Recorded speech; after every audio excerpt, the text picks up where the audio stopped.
hearts race, and the crowd goes wild. All across the nation, the dirt track warriors duke it out for what matters the most: the trophy and the glory. This is Gasy Glory, presented by R&R Enterprises. Coming to you direct from the studios here at R&R Enterprises, this is the show where we talk about what matters the most: the trophy and the glory. This is Gasy Glory. Kyle Luters and Neil Quick sitting in with you today on Turkey Week. That's right. Thanksgiving's coming up this week, Squealin'. How are you doing today? And I'm hearing a little rumbling from your tummy. Are you gearing up for Thursday? You making some room? No, I'm actually been eating really good, actually, Kyle. I might be rumbling on the other side. It might not be. Oh, Neil. No, it's, I don't know, man. Maybe it's medicine. Maybe it's the medicine? Yeah. I don't want to know what medicine you're on either. Okay, we'll leave that alone. We will, keep things going along here. This is Thanksgiving week, by the way. It seems like the year has just flown by. Really has. And as we looked at the racing calendar for this past weekend, Neil, there wasn't much. There really wasn't. No, I'm looking at my notes for this weekend, and actually I think we really saved on paper this week by not having very much racing to talk about. Well, we get to the end of the year, and the marketing budget does get kind of dried up with some of the other stuff we buy. By the way, did you see that drone helicopter camera thing? Yeah, I seen that. We're going to need one of those. Yeah, I can see us operating it by our phone. Right in the middle of operating, I'll take a phone call. This thing goes down on somebody's head. Not good. Client call. Moving right along into racing action this past weekend, that is. The USAC Midgets were in action at the 47th Annual Western World at Canyon Speedway Park in Arizona. Our boy Christopher Bell, he had a great weekend, folks. On the opening night, he finished second after being in contention for the win on night number 2, Neil. That's Friday night for those of you paying attention. He took the checkered flag, man. Yeah, buddy. Really? Tracy Hines won night number 1 for the Midgets, with Darren Hagan capturing the finale. Now, what's cool here is on the sprint car side of things, this was really awesome. Take a look at this. Ryan Bernal won on night number 1 and then backed it up on night number 2, went 2 for 2 on the prelim nights. And then it was Matt Rossi, though, claiming the big prize on Saturday night. Brian Clausen won the Jesse Hockett Award for the highest combined finish in both divisions. Awesome. Yeah, pretty cool. Some of the West Coast regulars getting in the swing of things and being really competitive with the national USAC guys. Well, and I also saw there in the notes that new Papa Brady Bacon. Yeah, congratulations. Ceciana and Brady welcome new baby girl into the world. Yeah, Baby Bacon. Baby Bacon. That's right, BB. BB. We're going to have to tell her that one, Baby Bacon. He bicycled the sprint car on out of the joint on the first night, I believe. Yeah, I seen some of that. Wasn't great way for Papa to come back. No. But, hey, you know what? He goes home to 2 beautiful women in his life now. Yeah, it's the family has started and in full effect there. So hopefully he gets to spend Thanksgiving and enjoy the holidays there. Well, you see, now you might be able to give Brady a little bit of advice, seeing as how you are a married individual. Yeah. And you also have a daughter, so you're going to be able to tell him how much dance is going to cost in about 10 or 12 years. Yeah, he's going to have to win a lot more races. No, it's great. And being Thanksgiving weekend and our week and heading into the weekend here, it's got a lot of good things to be thankful for. And first of all, as a family, wife and the 2 great kids I have, and enjoy doing things with them, and this will be a great week to enjoy that and take some time off and relax a little bit. I think if Stacy's listening, you might get an extra pumpkin pie this year at Thanksgiving for that comment, so kudos to you on that. As long as she's not making it, I'll be good. Nail! Yeah, she's a little sketchy on that cooking thing. Well, anyways, that is about all the racing action we had this past weekend. And coming up right now, I had the chance to sit down with Jeremy Elliot of PennLive.com and the Harrisburg Patriot News, and we went over the top 5 storylines this year in sprint car racing. Neil, this was a great opportunity to chat with somebody that is always scouring the pit area. I know you and I, when we come in on a Monday, we're looking through hose heads. We're doing the water cooler talk like what we've joked about. Jeremy Elliott's pieces on PennLive.com are something that we always read. So here, take a listen to that. Myself and Jeremy Elliott, top 5 sprint car headlines of the year. And at this time, we would like to welcome in one of the writers for PennLive.com and the Harrisburg Patriot News, and quite the sprint car connoisseur himself, Mr. Jeremy Elliot. Jeremy, how are you doing today? Welcome to Gasy Glory. I'm doing well. Hope all is well out there, and I thank you for letting me be on the show. Well, Jeremy, it's a privilege to have you. Jeremy operates and co-hosts Sprint Car Unlimited. You can find that on PennLive.com throughout the racing season. And Jeremy's really become a go-to guy when it comes to sprint car racing news and notes. Always enjoy reading your pieces, not just about Pennsylvania, but you also touch on the All-Stars and the World of Outlaws as well, too. And Jeremy, you got the chance this year to head on down to the Bad Boy Buggies World of Outlaws World Finals for the first time this year. And as I've read some of your pieces since that event earlier this month, it really sounds like you've come away very impressed by how that entire show was run with the sprint cars, the late models, and the big blocks. Can you describe what impressed you so much about that event? Well, it was actually, I've been down the last 2 years, but this year especially stuck out because the efficiency of that show was like no other show I've ever seen.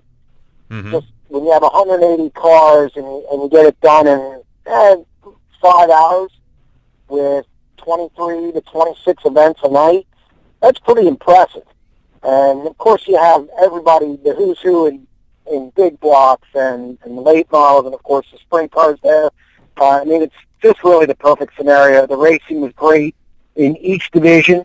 There was battling for the lead. When there wasn't battling for the lead, it was second, third, fourth, fifth. It just seemed like there was action nonstop. You didn't even have a chance to go to the bathroom and get something to eat because you would have missed something. And it was just efficient. The racing was good. And it really, for me, I often wondered what the big deal was with the World Finals, because if you look at what they pay out, it's kind of like almost like a regular deal. But it's just kind of a way to celebrate the end of the season, and now I get it. Well, very cool. It certainly has its perks down there, like you mentioned. You have all three divisions together. Real quickly, before we go on into kind of what we're going to talk about next, how cool was it to see all three classes four abreast at the same time on the track? It's quite a sight. It's one of the things that stuck out about the weekend. Again, it goes back to the way the show's run. You can do that stuff and have that pageantry, which I think sometimes is missed in dirt track racing nowadays. When you get and push a show through, you have time to do that pageantry, kind of build up a little, and it makes the event. And credit to the World of Outlaws and Dirt Track in Charlotte for running an efficient show that allows you to do some of those things and have those moments. Very much so. Speaking with Jeremy Elliot, writer for PennLive.com and the Harrisburg Patriot News. And all right, Jeremy, we've talked about this to kingdom come, but Donnie Schatz's dominance this year, very well documented. You also had Dale Blaney put up just astronomical numbers. Fred Raymer steps out of the seat and into the ownership role, has a great year with Stevie Smith. No, by the way, became a successful track promoter this year. Yes. We had tons of things go on in sprint car racing this year. Those three were just, the tip of the iceberg. So what I want to ask you now is, and let's start at number 5, what were your top 5 storylines of the year in sprint car racing? Wow. I think number 5 for me is the Renegade Series, coming out of nowhere, just coming to fruition. Mm-hmm. And to tackle the All-Stars, everything around the All-Stars, I've written about it over and over, the whole Mike Hefner payment situation, and then all of a sudden, the deal during Speed Week out there, and then all of a sudden the Renegades come around, and believe me, that story's far from over. So I think that's going to carry into the off season to next year, and maybe even the year after that, till we finally have it kind of weeded out. But definitely the Renegades, the emergence of the Renegade Series, which I think is a viable series now, especially since Frankie Kerr's been brought on as a consultant, and down the road maybe even more of a role.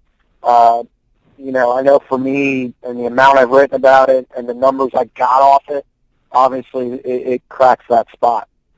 Oh, very cool. Yes, the Renegade Series. We were talking about that here at the shop not too long ago.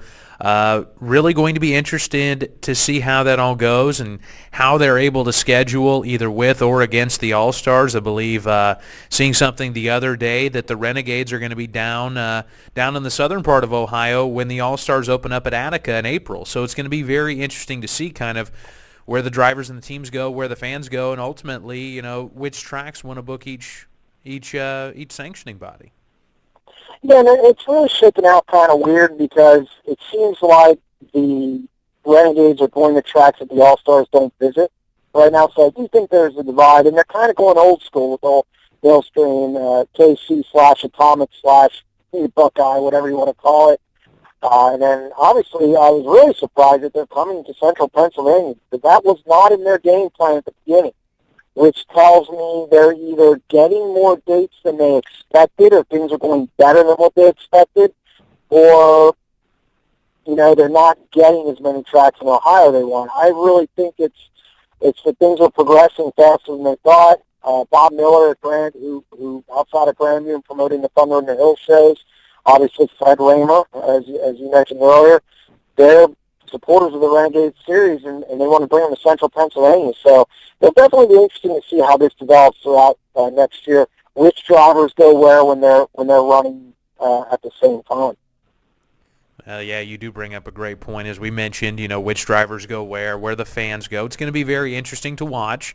Speaking of interesting, let's move on to number 4, your number 4 storyline of the year. National Sprint League, Todd Query, bringing that to, and I know you kind of can lump that in the Renegades, but I don't, because it's so different what they're doing. It's really building up the Midwest, and I think the Midwest is at a point now where they can compete against Central Pennsylvania, Ohio, California for the big sprint car areas. They needed that one thing for 410 sprint car racing, which is a series, more races, so to speak. And I think Todd Query's going to provide that for them next year for a really, really good point fund. And I just think it's a home run. I can't find a bad thing about it. Well, when you look at the talent that he is assembling on the administrative side, we know that Bill Wright, we know him from the Knoxville Raceway. He's going to be the PR director. Natalie Sather's coming in. She's done a phenomenal job on the microphone. She's coming in as the marketing director there. Todd's running it. Danny Lasowski is going to be in a big game car running it. Brian Brown, Ian Madsen, several of the Knoxville and Huset's guys are going to be running this as well, too. So like you said, it does have, we don't want to jinx it or anything. We knock on wood, but we almost say it has success written all over it. And I think you bring up a great point there, that this could be that missing component that kind of gives 410 racing in the Midwest a little bit of a shove. And I think another thing that may help it out is the fall brawl, going from a 360 race to a 410 race over there in Nebraska. Well, on the Jackson National, same thing. Mm-hmm. It's any time you can have some kind of relationship with Knoxville. See, Todd did this the smart way. It's not traipsing on Knoxville's toes. He's not taking on the World of Outlaws. He's not doing anything. Really, the only thing is it's going to hurt 360 race. Mm-hmm. But as far as 410s, he's kind of made an agreement with Knoxville. Knoxville's on board with it. That's quite a big coup, so to speak, in the Midwest to get on board with Knoxville and these other tracks. I hear they already have 25 races scheduled, and their phone's ringing off the hook. I've been in contact with some sources at Big Game, and it's just the sky's the limit for this thing. And there's a lot of people who are interested in running it. And the key is, you can make a season for a team like Brian Brown, who's a full-time racer anyway, but other teams that maybe are on the fringe of being full-time teams and making a living doing it. They can also supplement the schedule with World of Outlaw races. Mm-hmm. That's the beauty of this thing. Oh, you're absolutely right there. And like we mentioned, we're talking with Jeremy Elliot, Penn Live, and the Harrisburg Patriot News, joining us here today, counting down his top 5 storylines of the year. He's done pretty well so far. Number 5 and number 4, the Renegade Sprint Series and the National Sprint League. Let's move on to number 3. Well, this is a story I haven't touched much this year because I just didn't know how it was going to go in the future. But it's the Steve Kinzer, Salute to the King tour. I didn't put much stock in it because he's going to race a little bit next year. Now, I have found out it's not going to be as much as some thought. But it's still a major story that this is the last. There's a lot of places it's the last time he's going to visit, and for a guy who's had as much as he has meant so much to the sport, both from a national media to local level. Really, it'd be a disservice if he wasn't on this list, and I just don't. It's going to be odd not seeing him. I wish I had not seen him win in 2-3 years. I wish I would have been at Volusia this year. I was not, which is probably the one thing that I regret. But you know what? He's had an unbelievable career. He's still the king. He's still on the list of the best of all time. And anytime you lose somebody like that, it's a hit. Well, you bring up a very good point. Steve's retirement tour has been, in talking with some of the folks surrounding that Tony Stewart Racing team, it's been very exhausting, but it's been very gratifying for everybody involved to see Steve get one last big tour around the country. I'm pretty sure that he was given enough keys to the city. He can go in and walk into any town he wants and just grab whatever he wants. It seems like they gave him a key to everything. They named a couple of grandstands after him. It was very impressive to see that this year, and kind of hearing some of the places he might pop up in the coming year. But where does Jeremy think that he might show up? Obviously maybe the Knoxville Nationals, the Kings Royal, some of the bigger shows. But could he maybe with some of the Renegade and National Sprint League stuff maybe show up a couple weeks early at Knoxville? What would you say there? I absolutely think you're right on point there, saying showing up in Knoxville a few weeks early, because his performances have not been good there. And let's face it, that's the granddaddy of them all. That's it. I mean, I love the Kings Royal, and if I had to pick a track, I would probably. I'm an Eldora guy. I love Knoxville. Don't get me wrong, but if you're a driver, it's the Knoxville Nationals, especially for Steve Kinzer, and to maybe get some track time there to fine-tune things that is the obvious choice as a place to go. I think he's going to hit. If he comes east, I could see him running Williams Grove. I could see him running the Kings Royal. I could see him running, because it's close to him. Yep. I could see him running, obviously, Knoxville Nationals. I don't think he goes anywhere west of Iowa. I don't see that happening. I don't see any Canada stuff. I don't see any New York stuff. Florida, I could see that, but I really don't even know if Florida would be on the agenda. I heard he's going to the Winter Series. So that might be his Florida. I mean, he might kind of take a wait-and-see attitude on that. But I definitely think you could see him at Knoxville a few times. Well, we talked about the King there. That was number 3. Let's move on to number 2. This might surprise you. Sammy Swindell's retirement. And it's not so much that I put him ahead of Steve Kinzer. It came out of nowhere. It was really unexpected. He hasn't run a race after Knoxville. So it just wasn't supposed to happen like that. I didn't expect a farewell tour because that's not really Sam's deal.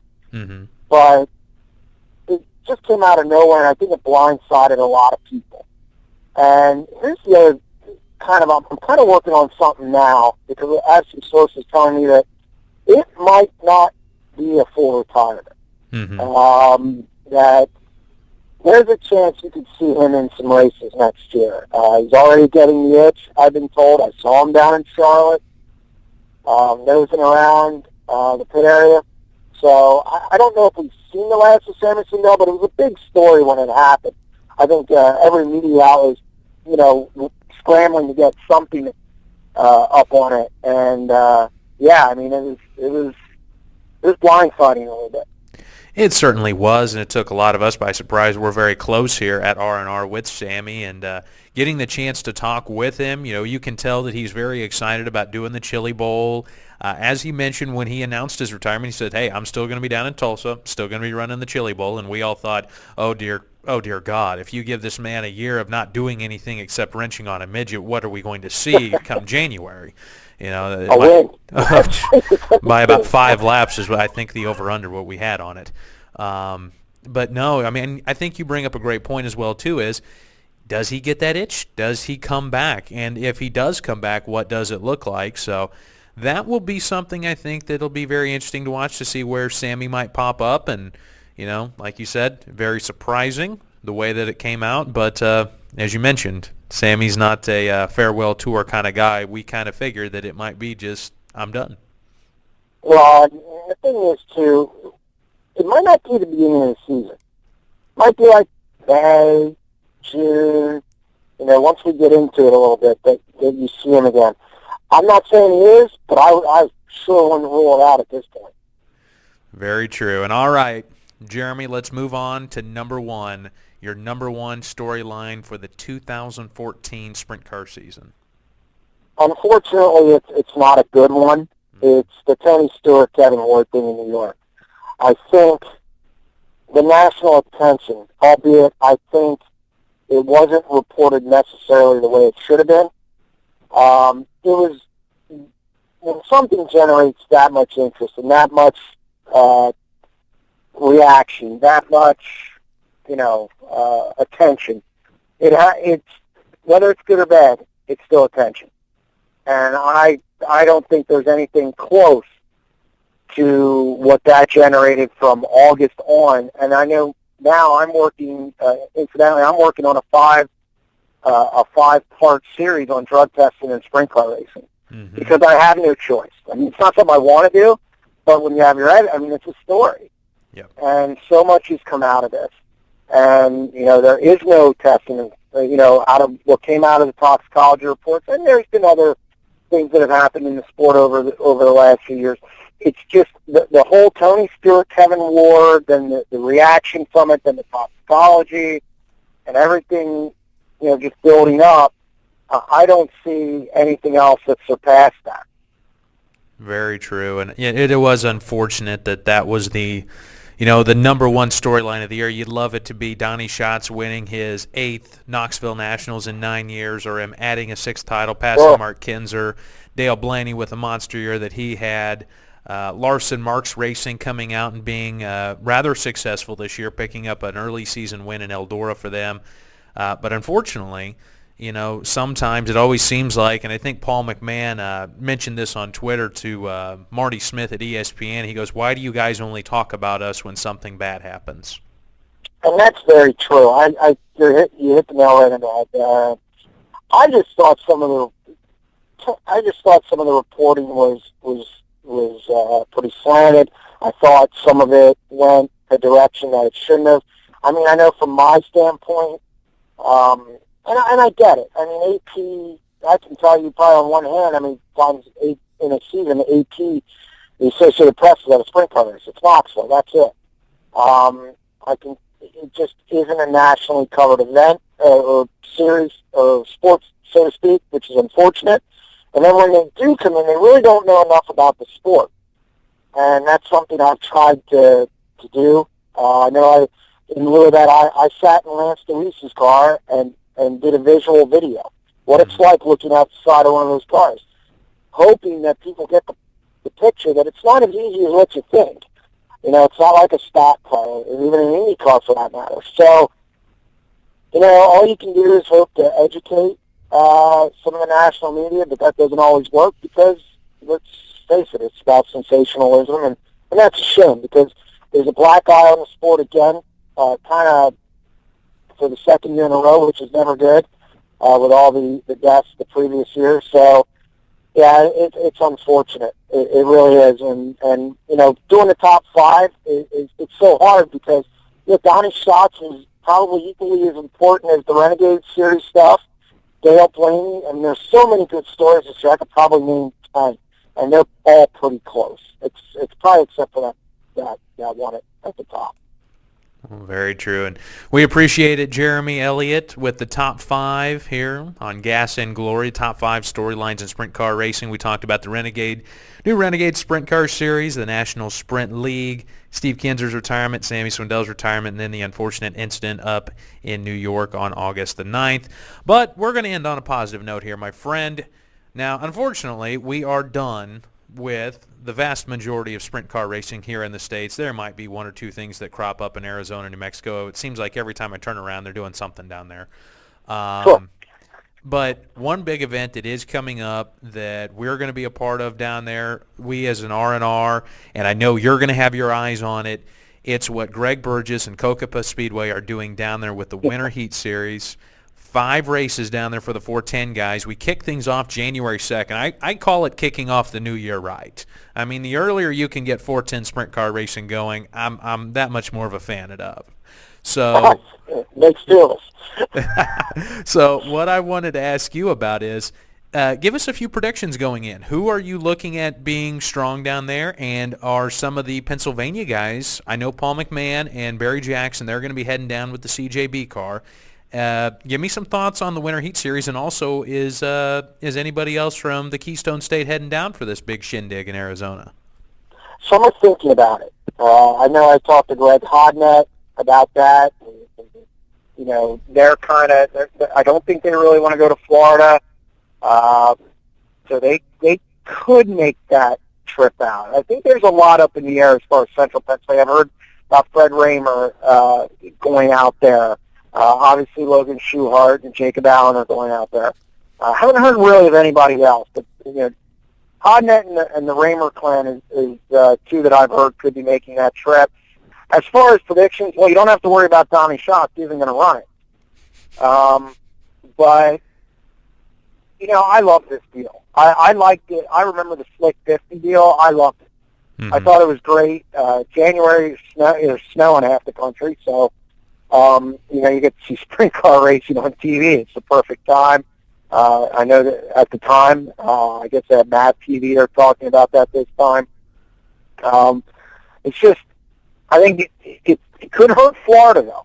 That's the one thing out of it that I don't know how teams are going to be so anxious to go to Florida now, non-outlaw teams, if people are going to pick and choose. Because let's face it, finances are scarce in a lot of cases. But, you said about Paul McMahon, I wouldn't be surprised if he wins a race out there. Brian Brown is a guy you're going to have to watch out there. Daniel Osofsky in a big game car, I expect him to be up front. In fact, I'll say now, I think Daniel Osofsky and Paul McMahon are going to win races out there. Those two stick out as guys that I think are going to win a race out there. I think that's a very safe prediction right there with those two. Very safe. I think that Daniel Osofsky team with Guy Forbrook in big game is going to turn some heads this year. I think it's going to start early. It'd be interesting to see how Kyle Larson does out there. I'm anxious to see him get back in a sprint car because he just hasn't had the time to do it with his NASCAR commitment. So with him doing that out there, I'm anxious to see how he goes. There's so many little storylines out there that could develop. I mean, obviously, Steve Kinser. What if he wins out there? Does he race more then? So there's a lot of pending things I think that could come out of that and really impact the 2015 sprint car season. Very much so. I think that's a great way to take a look at it. Jeremy, you and I could sit here and bench race about sprint car racing for hours on end, but we need to let you get back to work. I've got to get back to work. The boss is staring in through the window at me right now. But before we get on out of here, big shout out to you. Love what you do with Sprint Car Unlimited and really appreciate all of the stories, the news, and the tidbits that you literally scour for. Folks, this man scours for the tidbits and news that he brings us. We appreciate it very much. You can follow along with him at jelliot1011 on Twitter. Like we mentioned throughout the interview, also his stuff is at penlive.com and the Harrisburg Patriot News. Jeremy, thank you very much once again. Happy Thanksgiving and happy holidays.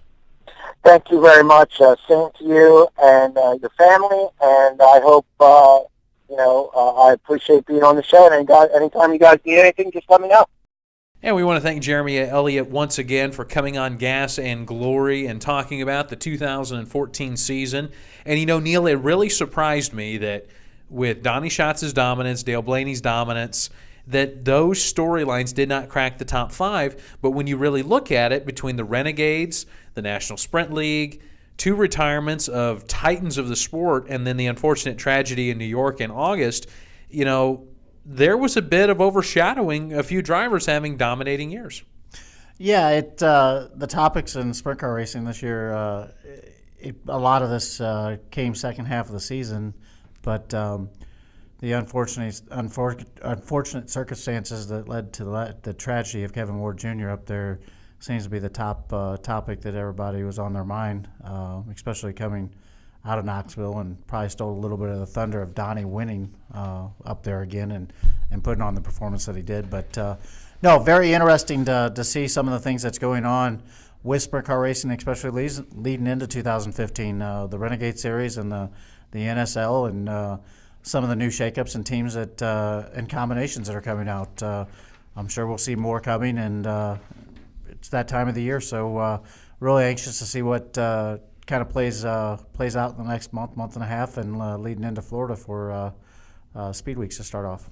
Before we go to Florida, though, we talked about it in the interview. We're going down to Arizona, Cocopah Speedway, the Winter Heat Series. Now, Jeremy brought up 2 winners that he thought were going to be very stout down there. He's picking Paul McMahon and Danny Lasowski to pick up some wins. Your thoughts there? Paul McMahon's been stout all year, and that team continues to gel and be a contender every night. And I'd have to agree with Jeremy on that. I think Paulie is at that point that he could run for a championship, and he did have that type of year this year. So I agree with him on that. I'm looking for some surprise and underdog combinations that may come out, and have to really see who's all going. Really anxious to see how this Destiny 9 deal, it's a 7 now. Destiny 7 deal. Destiny 7. Yeah, yes. Destiny 7 deal with Craig Delansky works out, and anxious to see what happens there.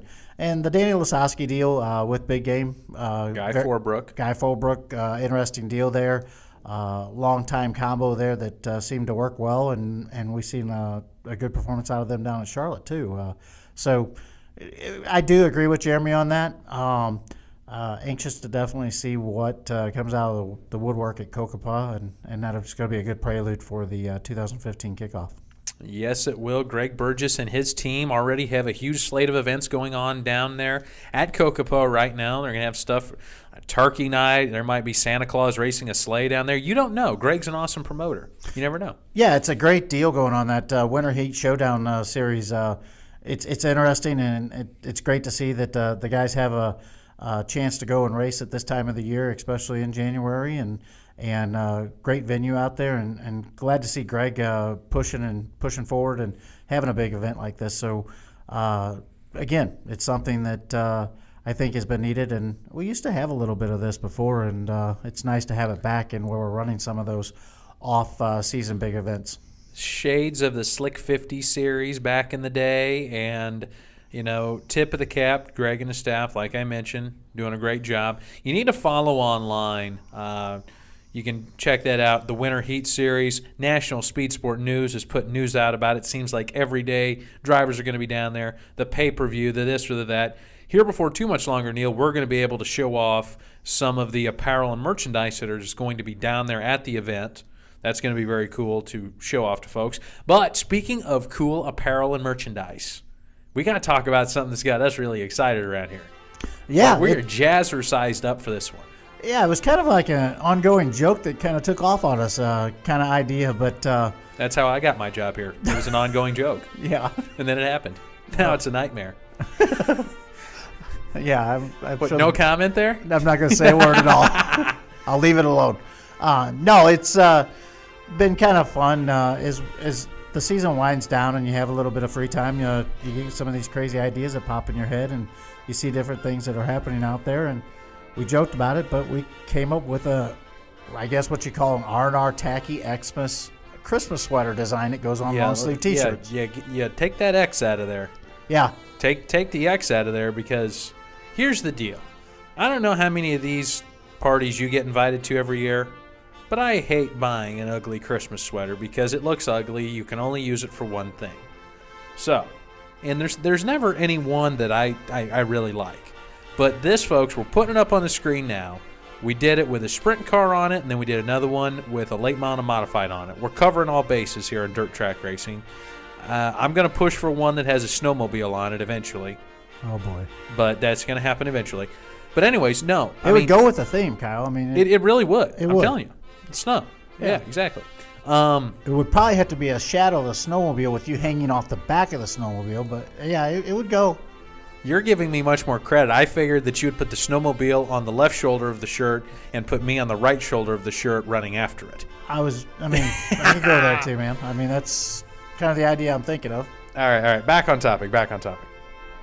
These shirts, $14.95. Where I was going to with my point was, now you finally have something that you can purchase as a race fan and wear to an ugly / tacky / absurd / why am I wearing this Christmas party? If your wife, your girlfriend drags you off to one, or if your boyfriend or your husband drags you off to one, we're not here to discriminate at all.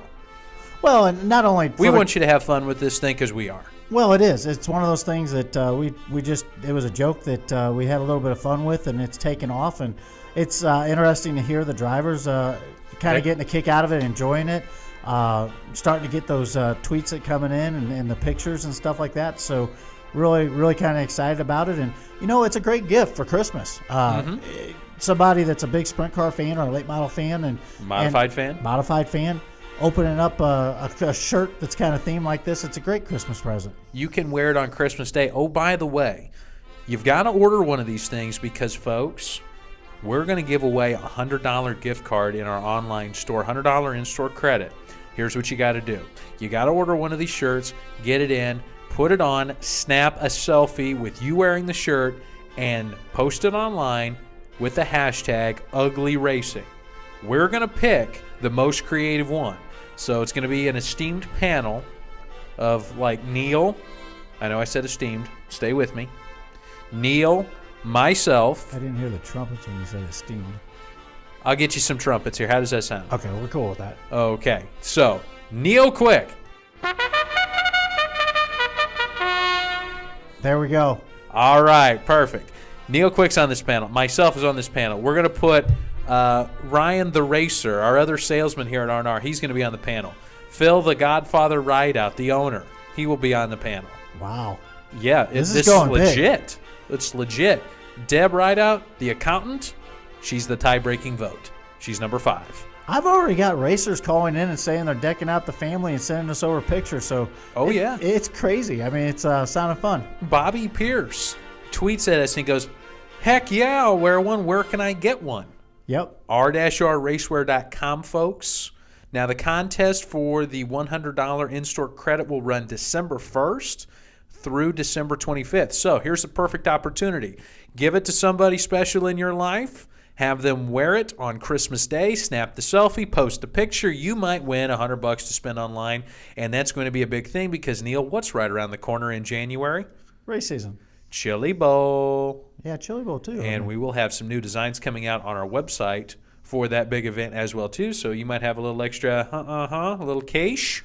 Yeah, get some of those cool shirts like we got up there. Kyle Larson, Rico, some of those other drivers. Sammy and Kevin Swindell. Yeah, absolutely. The maestros of Tulsa. Yep. So we continue to move on here. Neil, coming up for us, we're going to be moving on into the PRI show. That's coming up here. Neil, PRI last year. Oh, that's what we did on last week's show. We need to tell them about the story of us getting out of PRI. Oh, boy. Oh, my goodness. Okay, so I'm going to preface this by saying when you go to a trade show, folks, you will be solicited by a lot of different people for services. Now, our display used to reside in a very heavy crate. Was it like 1,200 or 1,700 pounds? I don't know. It's a lot. It's more than we can pick up. Put it that way. I mean, it's crazy. Oh, but wait. So we contracted a strapping young man named Scotty who took care of getting the. Scotty, you are awesome, by the way. who took care of getting it into the hall for us.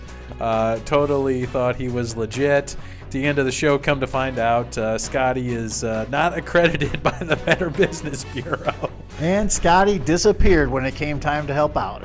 Yes, he did. We eventually had to get this 12 to 1,700 pound crate out the front door of the Indiana Convention Center. By the way, anybody at PRI runs into Scotty this year, just send him over to see us over at R&R. Booth number 3164. We'd love to chat. We'd love to have a face-to-face with Scotty.